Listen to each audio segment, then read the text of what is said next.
Hakim-Hakim 11, Yefta dan Gilead. Adapun Yefta orang Gilead itu adalah seorang pahlawan yang gagah perkasa. Tetapi ia anak seorang perempuan sundal. Ayah Yefta ialah Gilead. Juga istri Gilead melahirkan anak-anak lelaki baginya. Setelah besar anak-anak istrinya itu, maka mereka mengusir Yefta. Katanya kepadanya, Engkau tidak mendapat milik pusaka dalam keluarga kami, sebab engkau anak dari perempuan lain. Maka larilah Yefta dari saudara-saudaranya itu dan diam di tanah Tob. Di sana berkumpullah kepadanya petualang-petualang yang pergi merampok bersama-sama dengan dia. Beberapa waktu kemudian Bani Amon berperang melawan orang Israel. Dan ketika Bani Amon itu berperang melawan orang Israel, pergilah para tua-tua Gilead menjemput Yefta dari tanah Tob. Kata mereka kepada Yefta, Mari, jadilah panglima kami dan biarlah kita berperang melawan Bani Amon. Tetapi kata Yefta kepada para tua-tua Gilead itu, Bukankah kamu sendiri membenci aku dan mengusir aku dari keluargaku? Mengapa kamu datang sekarang kepadaku pada waktu kamu terdesak? Kemudian berkatalah para tua-tua Gilead kepada Yefta, Memang kami datang kembali sekarang kepadamu, ikutilah kami dan berperanglah melawan Bani Amon. Maka engkau akan menjadi kepala atas kami, atas seluruh penduduk Gilead. Kata Yefta kepada para tua-tua Gilead, Jadi jika kamu membawa aku kembali untuk berperang melawan Bani Amon dan Tuhan menyerahkan mereka kepadaku, maka akulah yang akan menjadi kepala atas kamu. Lalu kata para tua-tua Gilead kepada Yefta, Demi Tuhan yang mendengarkannya sebagai saksi antara kita, kami akan berbuat seperti katamu itu. Maka Yefta ikut dengan para tua-tua Gilead, lalu bangsa itu mengangkat dia menjadi kepala dan panglima mereka. Tetapi Yefta membawa seluruh perkaranya itu ke hadapan Tuhan di Mizpah.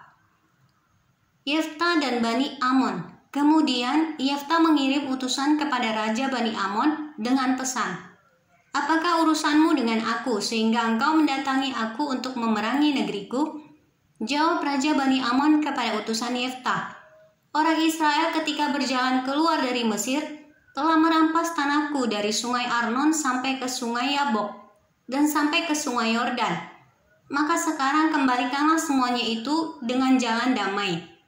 Lalu Yefta mengirim pula utusan kepada Raja Bani Amon dengan pesan, Beginilah kata Yefta, Orang Israel tidak merampas tanah orang Moab atau tanah Bani Amon. Sebab ketika berjalan keluar dari Mesir, orang Israel melalui padang gurun sampai ke laut Teberau dan tiba di Kades. Ketika itu orang Israel mengirim utusan kepada Raja negeri Edom dengan permintaan, Izinkanlah kiranya kami berjalan melalui negerimu ini.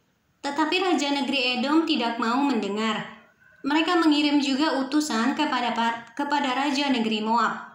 Tetapi raja ini menolak. Maka orang Israel tinggal di Kades. Kemudian mereka berjalan melalui padang gurun, menempuh jalan keliling tanah Edom dan tanah Moab, lalu sampai ke sebelah timur tanah Moab.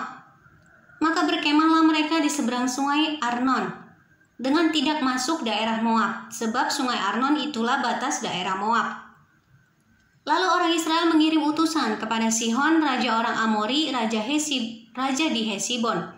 Dan orang Israel meminta kepadanya, Izinkanlah kiranya kami berjalan melalui negerimu ini sampai ke tempat yang kami tuju. Tetapi Sihon tidak percaya kepada orang Israel yang hendak berjalan melalui daerahnya itu. Maka dikumpulkannya lah seluruh rakyatnya. Ia berkemah di Yahas lalu berperang melawan orang Israel.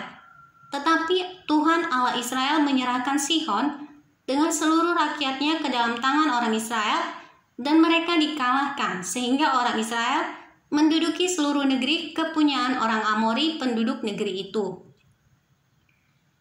Demikianlah dimiliki orang Israel seluruh daerah orang Amori itu, dari sungai Arnon sampai ke sungai Yabok, dan dari padang gurun sampai ke sungai Yordan. Maka sekarang Tuhan Allah Israel telah merebut milik orang Amori bagi Israel umatnya. Apakah engkau hendak memiliki pula tanah mereka itu? Bukankah engkau akan memiliki apa yang diberi oleh Kamos Allahmu? Demikianlah kami memiliki segala yang disebut Demikianlah kami memiliki segala yang direbut bagi kami oleh Tuhan Allah kami. Lagi pula, apakah engkau lebih baik dari Balak bin Zipor raja Moab? Pernahkah ia menuntut hak kepada orang Israel dan pernahkah ia berperang melawan mereka? Ketika orang Israel diam di Hesibon dengan segala anak kotanya, di Aroer dengan segala anak kotanya, dan di segala kota sepanjang kedua tepi sungai Arnon, selama 300 tahun, mengapa pada waktu itu engkau tidak melepaskan kota-kota itu? Jadi aku tidak bersalah terhadap engkau, tetapi engkau berbuat jahat terhadap aku dengan berperang melawan aku. Tuhan hakim itu dialah yang menjadi hakim pada hari ini antara orang Israel dan Bani Amon. Tetapi Raja Bani Amon tidak mendengarkan perkataan yang disampaikan kepadanya oleh utusan-utusan Yeftah. Nazar Yeftah. Lalu roh Tuhan menghinggapi Yeftah. Ia berjalan melalui daerah Gilead dan daerah Manasye. Kemudian melalui Mispa di Gilead, dan dari Mispa di Gilead ia berjalan terus ke daerah Bani Amon. Lalu bernazarlah Yeftah kepada Tuhan, katanya, jika engkau sungguh-sungguh menyerahkan Bani Amon itu ke dalam tanganku, maka apa yang keluar dari pintu rumahku untuk menemui aku, pada waktu aku kembali dengan selamat dari Bani Amon, itu akan menjadi kepunyaan Tuhan, dan aku akan mempersembahkannya sebagai korban bakaran. Kemudian Yeftah berjalan terus untuk berperang melawan Bani Amon, dan Tuhan menyerahkan mereka ke dalam tangannya.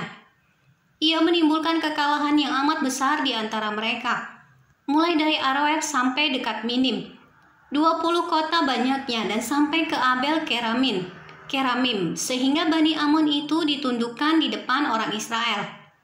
Ketika Yeftah pulang ke Mispa ke rumahnya, tampaklah anaknya perempuan keluar menyongsong dia dengan memukul rebana serta menari-nari.